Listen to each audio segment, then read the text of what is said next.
Video ini tentang analisa fundamental saham ADMF. Dilihat dari keuangannya 4 tahun terakhir. Video ini juga tentang kisaran harga wajar ADMF itu sendiri, dihitung dari proyeksi dividen tahun 2023. Sebelum analisanya saya mulai, saya minta tolong Anda untuk like video ini dan tulis ADMF di komen. Kalau nanti buat Anda videonya nggak ada manfaatnya sedikit pun, Anda boleh kok cabut like dan hapus komennya. Gimana? Oke ya. Kalau begitu saya tunggu selama 3 detik ke depan. 1 2 3. Oke. Buat Anda yang udah nge-like video ini dan tulis ADMF di komen, dari hati saya yang terdalam, saya ucapkan terima kasih banget. Sebelum analisnya dibahas, saya juga mau ngasih tahu bahwa saya punya bocoran saham yang layak invest. Saya kasih status like invest karena memenuhi 3 kriteria penting di bawah ini, yaitu fundamentalnya mewah, valuasinya masih murah, dan prospeknya cerah. Oke. Akses bocoran sahamnya bisa Anda dapatkan lewat link yang saya taruh di deskripsi video ini, gitu ya. ADMF video ini direkam 10 Februari, closing di 97.50 atau naik 3,17%. Oke. ADMF sektornya keuangan ya, minjem-minjemin duit, orang mau beli motor gitu-gitu ya. Jadi perbankan gitu ya. Jumlah saham yang beredar 1 miliar, komposisi yang beredar di masyarakat 8% ya. 8% kenapa ini merah? Karena yang di bawah 10% itu Excel saya otomatis ngasih warna merah, itu maksudnya adalah sangat bisa kalau bandar saham ini mau bikin ARA bisa, mau bikin ARB berhari-hari juga bisa. Kenapa? Karena komposisi saham yang beredar di masyarakatnya kecil gitu ya, di bawah 10%. Jadi bandar sangat bisa ngapa-ngapain. Biasanya yang di bawah 10% ya, komposisi saham yang di masyarakat suatu saham di bawah 10%, itu biasanya salah satu ciri saham gorengan ya. Tapi apakah ADMF ini berarti saham gorengan? Belum tentu ya. Yang saham gorengan tuh biasanya komposisi di masyarakatnya kecil, terus nanti keuangannya acak-acakan gitu ya, parah banget itu fundamentalnya. Nah, ADMF ini dari soal kecilnya, ya komposisi saham di masyarakatnya kecil, tapi apakah keuangannya acak-acakan? Belum tentu gitu ya. Terus hutangnya 148%. Kalau lah ini ADMF bukan saham perbankan ya, bukan pembiayaan, bukan minjem-minjemin gitu, maka 148 ini cukup berbahaya, cukup ya, bukan berbahaya banget, cukup. Tapi karena ADMF ini sektornya adalah pembiayaan, maka dia sangat wajar hutangnya besar, karena ini ada sebagian uang yang sebenarnya dia minjemin ke masyarakat gitu, tapi di laporan keuangannya ditulisnya sebagai hutang gitu ya. Jadi ini 148% hutangnya meskipun merah, tapi untuk ADMF bisa kita abaikan karena memang sektornya adalah sektor keuangan, perbankan gitu ya. Oke, ekuitas. Ekuitas itu kalau di manusia uang dia yang ada di rekening gitu ya. Jadi harta dia di luar hutang. Nah, itu disebutnya kalau di saham ekuitas gitu ya. Ekuitas ADMF ya di 2022 ya itu 10 triliun, terbesar selama 4 tahun terakhir. Terbesar nih ya. 2019 8T, terus 2020 sempat turun ya. Turun tipis cuma 2%. Padahal pandemi loh, turunnya tipis. Terus 2020 ke 2021 naik lagi 12% ya, udah rebound lagi. Terus 2022 naik lagi 13%. Jadi ya, ini ADMF 2022 ini ekuitas terbesar selama 4 tahun terakhir. Dan trennya selalu naik selama 2 tahun terakhir. Oke. Itu topik ekuitas. Sekarang topik laba. Labanya ADMF terbesar kedua selama 4 tahun terakhir. Jadi terbesarnya di 2019 ya, 2,1 T. Terus terbesar kedua 1,6 T ya, ini yang sekarang nih ya. Terkecil tetap di 2020. Oh, ini turun nih, ini pas pandemi turun ya, turun ya itu ya. Jadi laba nggak paling besar selama 4 tahun terakhir, tapi termasuk terbesar kedua gitu ya. Nah, sekarang topik dividen, topik bagi-bagi hasil keuntungan perusahaan gitu ya, atau kalau di keorangin itu adalah topik sedekah gitu ya. Nah, di dividen ada 3 istilah, EPS, DPS, DPR.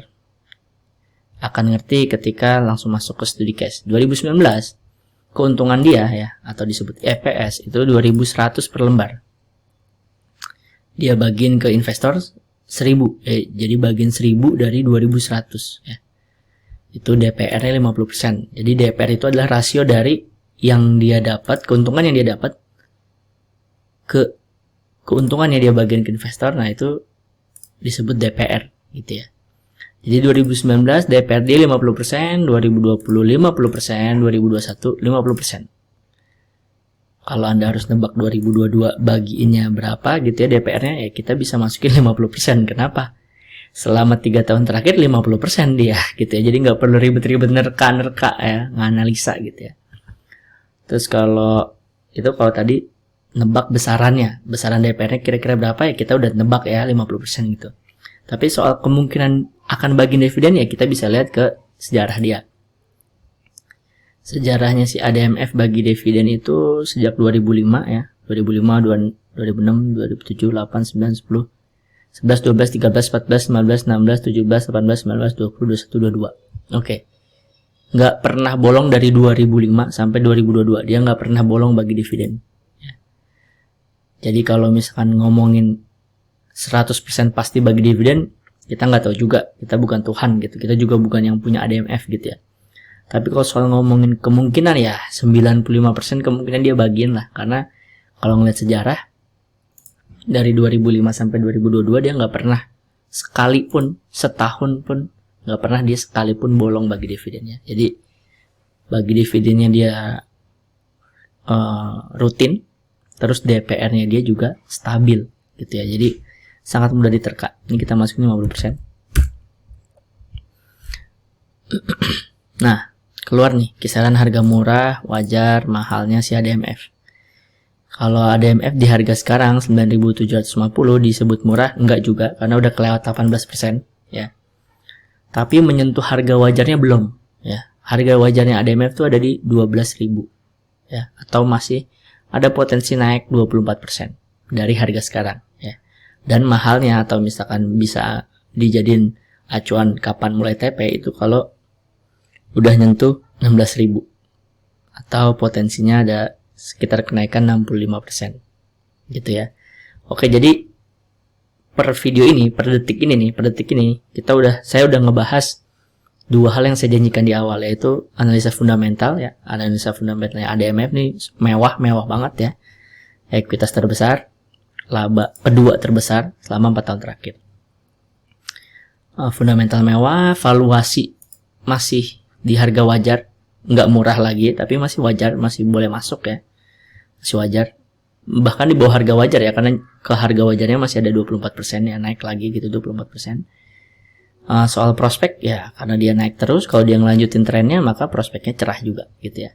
Jadi per detik ini semua yang saya janjikan di awal video udah saya kasih ya. Fundamental udah, valuasi udah, tapi saya mau nambahin lagi nih, ini buat Anda yang masih mau nonton gitu ya. Tapi sebelum saya nambahin, kalau Anda suka cara saya nyampein atau suka Excelnya, mungkin tampilannya enak dilihat bagi Anda atau mudah dimengerti, bolehlah subscribe channel ini, channel Saham Nyantai, channel yang membahas saham dengan tidak terlalu ngepom-pom dan tidak terlalu nge-fear. Pokoknya apa adanya dibahas, kurang lebihnya yang saya tahu saya akan bahas gitu ya.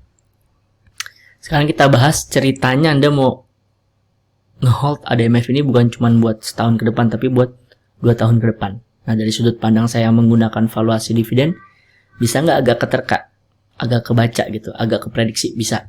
Kita mulai bahas bareng-bareng. 2023, kira-kira ekuitasnya berubah berapa persen nih? Oke, ini naik 12%, ini naik 13%. Kita anggap aja naik 12% ya, tahun depan. Book value itu topik bagaimana pasar menghargai saham ini, berapa kali lipat dari harga sebenarnya gitu ya. Di 2019 dia dihargain 1,2 kali, 2020 1 kali, 2021 0,9, 2022 0,83 ya. Rata-ratanya sih 1 ya, tapi saya mau pakai yang terendah 0,83. Ini buat nanti ngitung kira-kira resiko kalau amit-amitnya tuh turunnya ke berapa gitu ya. Ini udah nih Jadi resiko kalau Anda beli ADMF di harga sekarang nih di 9750 dan Anda ngehold untuk 2 tahun ke depan sampai bagi dividen di 2024 gitu ya. Itu amit-amitnya ADMF itu turun ke harga 9.300 gitu ya. Itu dari mana? Yaitu dari PBV terendah selama 4 tahun terakhir, yaitu 0,83 ya. Jadi resiko-resikonya kira-kira ADMF turun sampai 9.300 ya. Terus kita masuk ke topik laba. Ini pandemi ya, nggak dipakai lah ya, minus 51%. Ini naik 18%, ini naik 32%. Di sini saya pengen katakanlah kita cuma naik 18% ya. Kan naik 32% nih. Kalau naik 32% ke atas bisa-bisa aja ya. Cuman itu lebih, Anda harus lebih tahu prospek dalamnya gitu sampai bisa nyebutin berapa naiknya, apa 35, apa 36, apa 40 gitu ya. Atau 32% lagi gitu ya. Nah, saya makinnya 18% aja yang terendah gitu ya, yang anggap aja 2021 gitu ya. DPR-nya ya gampang 50% lagi. Nah, oke.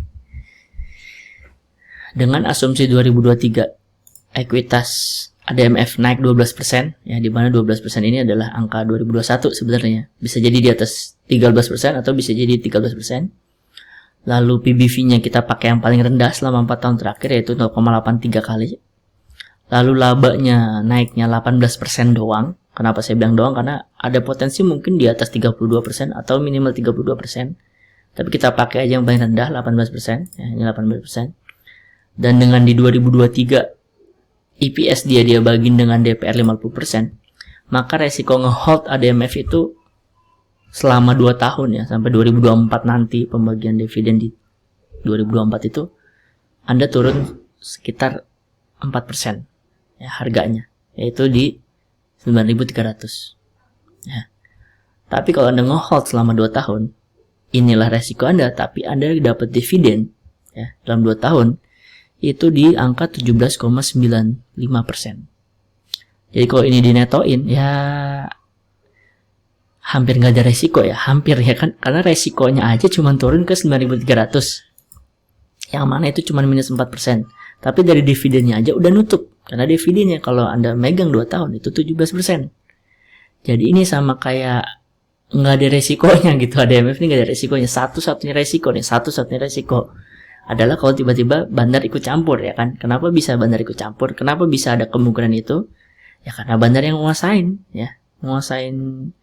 sahamnya gitu, karena masyarakat cuman kebagian 8% gitu ya. Nah pertanyaannya adalah apakah bandar akan main-mainin? Nggak tahu juga, nggak ada yang tahu gitu ya. Tapi kalau secara hitung-hitungan tahun-tahunan gitu ya, ya ini dia. Jadi bisa dibilang ini nggak ada resiko ya sebenarnya masuk di ADMF ya. Kalau ini masuk buat tahun depan nggak ada resiko ya, karena belum nyentuh harga wajarnya. Buat 2 tahun juga nggak ada resikonya gitu ya. Kalau ini terjadi beneran kayak gini, bahkan bisa nambah lagi mungkin 3 tahun 4 tahun gitu ya. Sekian dari saya sebagai penutup. Ya tadi ya, kalau Anda suka channel ini silahkan subscribe channel Saham Nyantai. Kalau Anda belum download bocoran, bisa Anda klik link yang ada di deskripsi di video untuk download bocoran saham yang bagi saya like invest, karena fundamentalnya mewah, valuasinya murah, dan prospeknya cerah. Kurang lebihnya mohon maaf. Assalamualaikum warahmatullahi wabarakatuh.